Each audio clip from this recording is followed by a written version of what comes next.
Three, two, one. Hello, everyone. Welcome to the latest episode of Roadshows and Stuff. I'm your host, Doug McLean, here with my partnerships partner, Frank Mancina, who is the director of Partnerships Canada, all of Canada, including Yellowknife. That's right, which is a city. Which is a city. Frank, have you ever been to Yellowknife? No, I haven't, but one of our tours was actually there a few years ago, and I kind of regret not going, to be completely honest. What's the biggest city there? Yellowknife.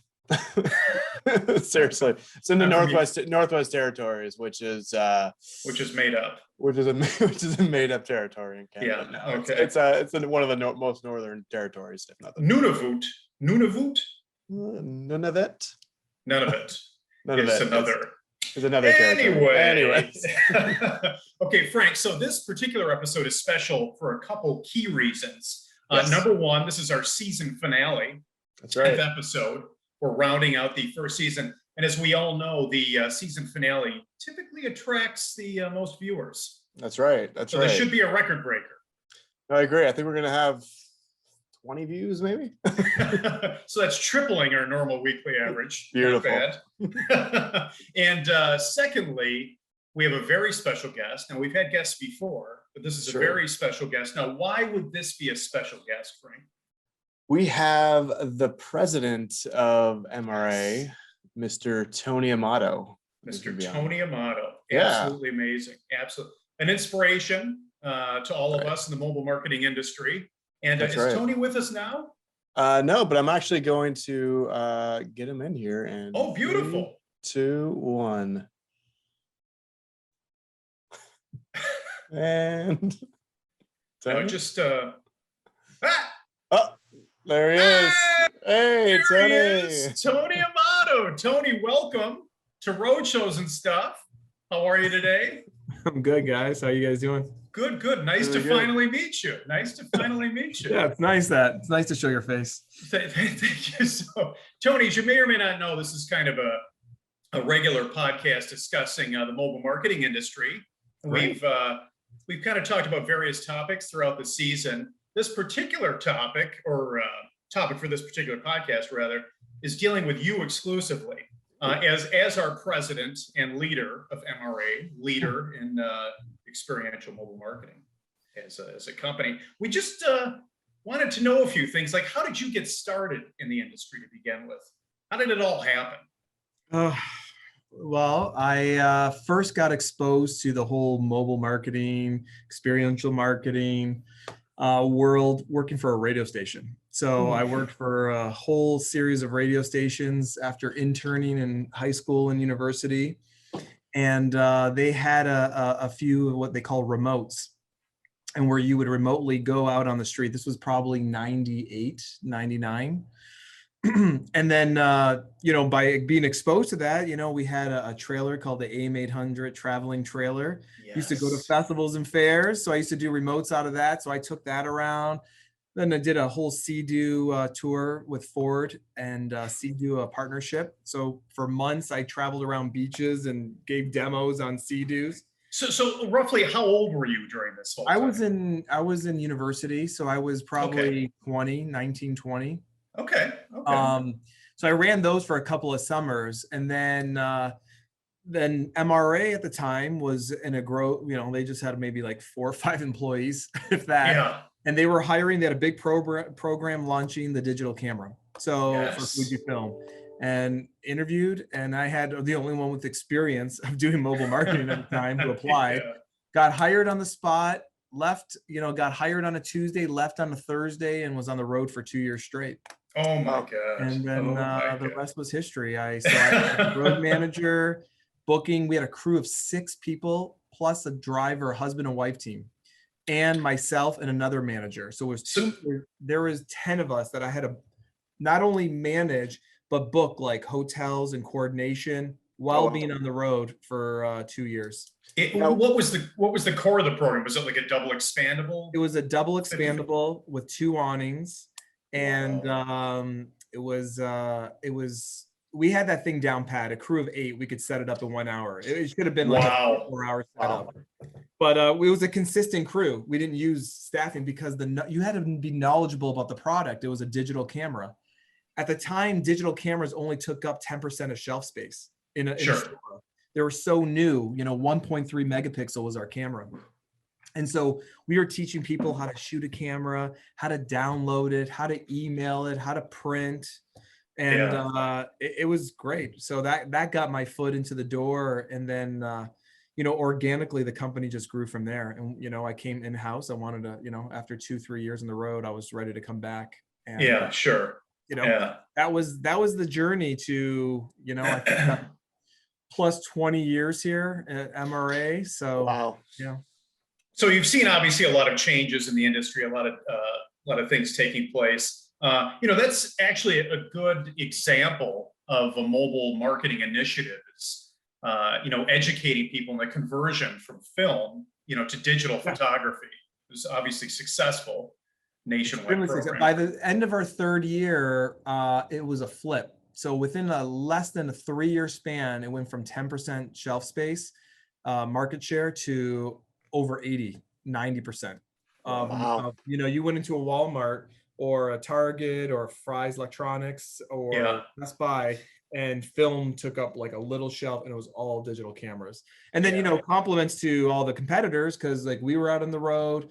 Then Kodak came out a year later with their vehicle, trying to compete at the same pace. And look what happened to them. Polaroid had theirs. So too soon. Sorry, Frank. Too soon. No, Kodak.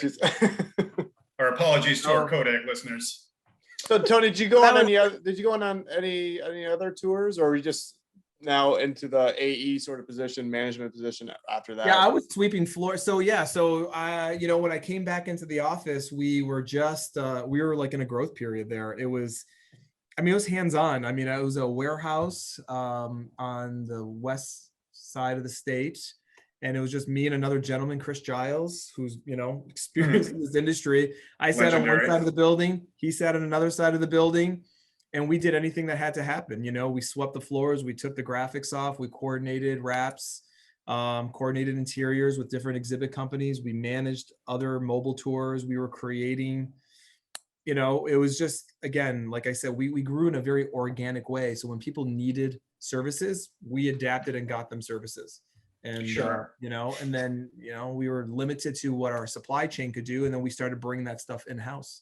So as we grew, we started having designers in-house. And then we started, taking on fabrication and taking on.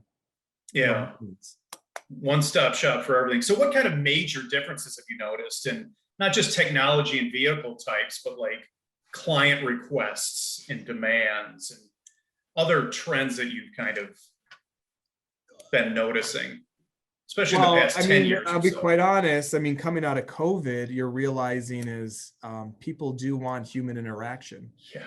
And one of the things that the vehicle provides is human interaction in a controlled environment. So we always, and that doesn't change. Humans don't adapt too much as we want to like force a lot of the Zoom and a lot of virtual calls, which has done wonders for many industries. We still, thrive and fulfill a need to have human interaction. So our vehicles now give you a controlled environment. So training has been a big growth time now, because you don't necessarily need brick and mortar for training. Yeah, people need to be trained with a product, so we can take the product to them. Not every product shows well in a brochure or online.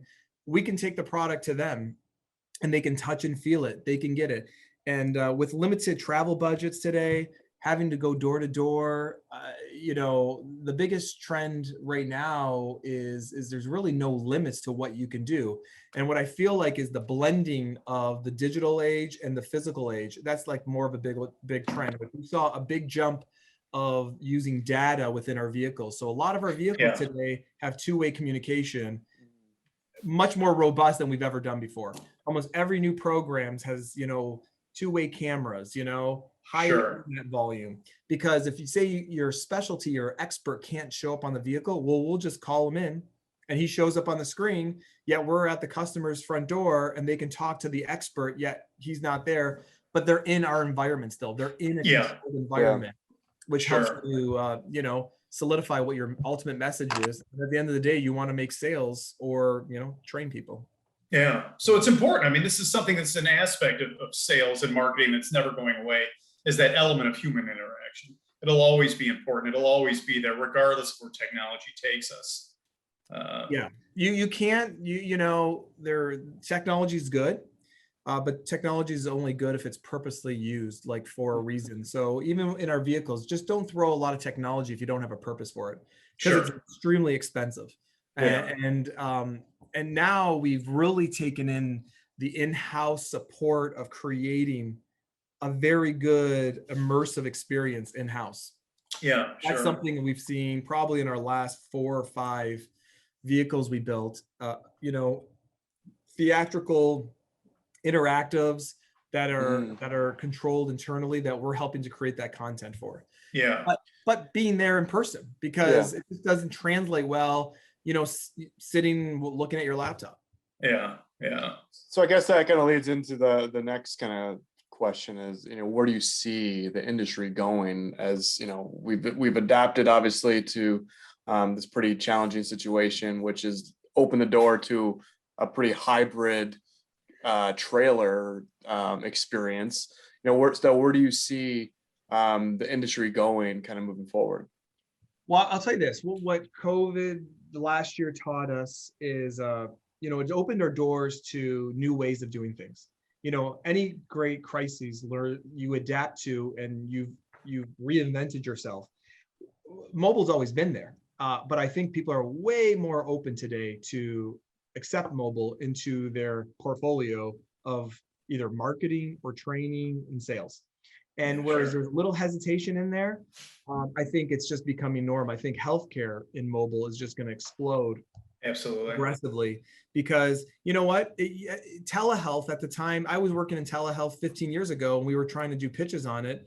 And everyone was like, oh, who wants to radio their doctor on a Zoom call or you know what I mean? Or FaceTime. That's silly. Now, I mean, what we learned last year was everyone does it.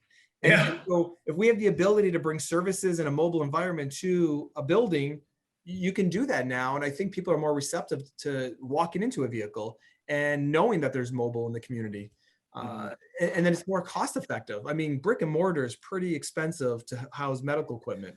Sure. So if we could be, flexible and fluid, on demand, Yeah. I think that's going to be a big trend. I think just taking the current technology and blending it with mobile, it's kind of the future of how it's going to go. Yeah, sure. Well, we appreciate your insight, your outlook on the industry, and a little bit of your history. Frank, did you have anything else before we get into our bonus sections here? No, just a quick, 30-second elevator speech for all those people who are just starting out in the mobile experiential marketing industry. Tony, from a seasoned vet, here we go. Oh geez. You got to convince someone to do mobile. You got 30 seconds. Yeah, I mean, at the end of the day, we are a very fluid and adaptable company that can work with a multitude of budgets. And I think the proof is in the pudding. So, don't be scared to try it, to carve it out of your budget and give it a shot, because the results are there. They're driven there. And my case study to the results are the fact that we have extremely long lasting clients. I have clients that go back, 15 plus years, year over year, Fortune 500 companies that do this year after year. They wouldn't be doing it if it didn't have results. They wouldn't be activating it if it didn't turn over revenue, increase sales. And ultimately, we're here to increase sales. Anything we do, we can do exposures and we can measure our marketing dollars against everything. But if it doesn't result into sales to the bottom line, and your senior executives don't recognize the value of it, they wouldn't do it. So for having so many Fortune 500 companies in our client list who year after year extend, who commit to 5+ years constantly with us, it just shows that speaks for itself. Sure. Absolutely. Great. Yeah, absolutely. Well, thank you for that. Thank you, Tony. Appreciate it. Tony, Doug, any words? No, that's it. I think we're ready for our in stuff segment, if I'm not mistaken. Yeah. So the in stuff segment is we're going to talk about a subject that neither of you guys know what it is, and I'll provide that in just a moment. So in the past, we've done favorite burger to favorite planet, Yes. which are okay. So here is the question, and you got to provide just the answer behind it and the reasoning. In the past 20 years, what is your favorite European-made car? Oh God. European made. And why? European, yes. Yeah. I know mine. Does it have to be a specific model or or the European Union here? I don't. I mean, this is the difficult question because, as you know, Doug and I are car Well, people. And that's why I asked. even though we just met? Yeah. But yeah, so and you really narrowed me down to a series of countries. I mean, we are, I've been imprinted with the Porsche Yes. years ago. I discovered in my teens, we actually owned like an old 73 911. And, it was a junkyard find, restored, and we had it in our life for a long, my impressionable years of teenage and college life. So having a vintage 911 always felt right to me. It was the purest of pure, And it's unique. Not to answer for you, but yeah, it's unique. And I mean, they made a lot of them, but Yeah. it's rear drive, or rear engine and drive. Yeah, It was sure. a 4-seater, so I used to cram my friends. I used to like mimic the old like Ferris Bueller, because it was red, our Ford. I used to take the top down. It was a Targa, so like we would skip high school, and my dad would be at work, and we would just, like, or all my friends, we would just jump in it and go for rides. And That's around town. That's how you get to the no top in Ferrari. marketing. Was no Ferrari, but it sufficed at the time. So I would have to go that, it was a close second to my Peugeot, but no, but go ahead. Sorry. So it's car brand, right? Manufacturer. You can go specific car if you'd like. So I'm going to go specific car. Oh. Yeah, I mean, it's an awkward question because there's a lot. American cars are in my heart. American made, American steel, many of which are made in Canada. For those listeners of ours that don't know, in Mexico. And Mexico. Probably Porsche. I've had an obsession since I was maybe around 11 or 12, and I've spent many hours researching things that will never pay back. Just something about the uniqueness, right? The rarity, yet they were built to be robust, well-engineered, lightweight, not necessarily insane amounts of power, somewhat expensive, so they're rare in that regard. And they just appeal to me. It's kind of a halo car, I think. Is it? Yeah. They kind of jump. So what specifically one? If there was one specific one you could say, Well, the U.S. federal government mandated 5-mile-an-hour impact bumpers for model year 1974. So anything that predates that, and 911 was introduced for model year 65.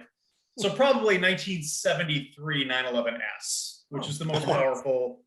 1973 911S coupe is probably my all-time. We had the 911T. That was a 73T. Not non-carbureted though. Oh, okay. Yeah, injection. Yeah. So you guys know a little bit about the Porsches then, eh? Yeah. The bumperettes against it. Yeah, we've now lost all 6 of our listeners. Yeah. So Frank, what was your? Well, I just like I like the BMW E46. It's a classic. E46. It's a classic. That's it's a classic. 99 to 2006. That's right. That's right. I was an owner of one of those as well, I believe. Yeah, at one time in my illustrious life. I think you wiped out in the lodge. I think. I would say a close second would be the Swedes. Now owned by Volvo. Volvo.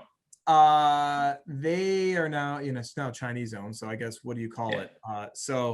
However, that was I nothing but good things to say about my Volvo wagon. That's right. It's true. So let that be known to our Scandinavian listeners. That's right. All our Scandinavian listeners are Volvo. Yes, huge Volvo fans. But also, one more thing before we go, I'm kind of closing it out, but Okay. just want to thank everyone who has liked and shared the content. There's Yes. a ton of information on our blog section of our website. All of our episodes are on there, as well as some great articles just about mobile experiential marketing, roadshows, everything. So big thank you, and don't forget to like us and share again our content. So Absolutely. Thank you, everyone. And thank you, Tony, for joining us today. Yes. Very insightful. I think you've changed all of our lives for the better. That's right. And with that being said, thank you, everyone. Thanks for listening, and we'll see you next season. Take care. Take care. Thanks, guys.